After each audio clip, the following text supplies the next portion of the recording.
ஹரஹர மகாதேவா. அளவரு பிழைகள் பொறுத்தருள் நின்னை அணி ஒரு பாதியில் வைத்தான் தளர் பிழை மூன்றே பொறுப்பவள் தன்னை சடைமுடி வைத்தனன் அதனால் பிளவியன் மதியம் சூடிய பெருமான் பித்தனென்றொரு பெயர் பெற்றான் களமறு மொய் கழனி சூழ் திருவானைக்கு அகிலாண்ட நாயகியே.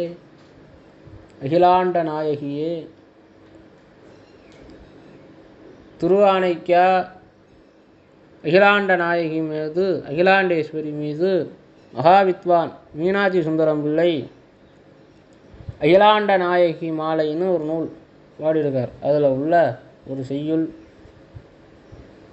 பெருமான் பித்தனான அவன் உள்ளபடியே பித்தன்தான். நம்பிகள் சொன்னார் வழக்காடு மன்றத்தில், பித்தனோ இல்லை பேயனோன்னாரு. ஆனால் அது உள்ளது, சாமி பித்தன்தான். அதுக்கு என்ன காரணம்னு சொல்கிறார். அளவரு பிழைகள் பொறுத்தருள் நின்னை, அளவில்லாத பிழைகளை எத்தனை பிழை செய்தாலும் அதான் அவ்வியக்த கருணாமூர்த்தி. அதுபோல் அம்பாள் எத்தனை பிழை செய்தாலும் பொறுக்கக்கூடியது. அப்பேற்பட்ட உன்னை பொறுத்தருள் நின்னை அணி உரு பாதியில் வைத்தான். அவனோட அழகான திருமேனியில் பாதியில் வைத்தான். உன்னை ஒரு பாகத்தில் வைத்து கொண்டான். ஆனால் தளறு பிழை மூன்றே பொறுப்பவள் தன்னை சடைமுடி வைத்தனன் அதனால் நீ எத்தனை பிழை செய்தாலும் பொறுத்து கொள்வாய். இதே இந்த கங்கை இருக்காளே, அது நீர், அது ஒரு பழமொழி உண்டு, நீரும் உப்பிழை பொறுக்கும்னு.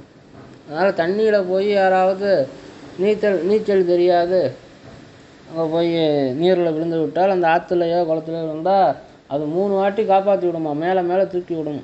அப்புறம் 3ஆவது வாட்டி அவன் முழுகினான்னா அதோட அவன் மாய்வான். அதனால் 3 வாட்டி தான் அது காப்பாற்றும். ஆனால் நீ எத்தனை வாட்டியோ காப்பாற்றுவாய்.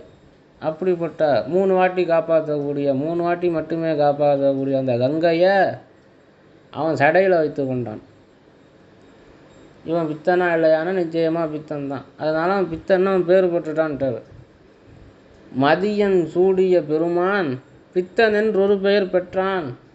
பித்தா பேய் சூடின்னு வருதில்ல, அதான் அப்படியே அதுக்கு முன்னாடியே போட்டார். மதியம்னா சந்திரன், அதை சூழிக்கக்கூடிய பெருமான் பிறை. அதனால் அவன் அப்படிப்பட்ட பேரை பெற்று விட்டான். நீ கருணையில் இல்லல்லாத கருணை கொண்டவள் அம்பாள் அப்படிங்கிறத சொல்கிறதுக்காக ஒரு செய்யுள், அகிலாண்ட நாயகி மாலை. அவசியம் எல்லாருமே அறிய வேண்டிய நூல். பல உபதேசங்களை நமக்கு அருளி செய்கிறார். பெரியவர்கள், அந்த கருணை மிக்கவர்கள், யாருக்கு அதிகமாக கருணை இருக்கோ, யார் உயர்ந்தவர்களோ அவங்கள தானே மேலே வைக்கணும். சாமி பாகத்தில் வைத்து விட்டு அதிகமாக கருணை இல்லாத கங்கையை போய் தலையில் வைத்து கொண்டார். அதனால் அவன் பித்தன்தான் அப்படின்னு தீர்மானம் பண்ணிவிட்டார்.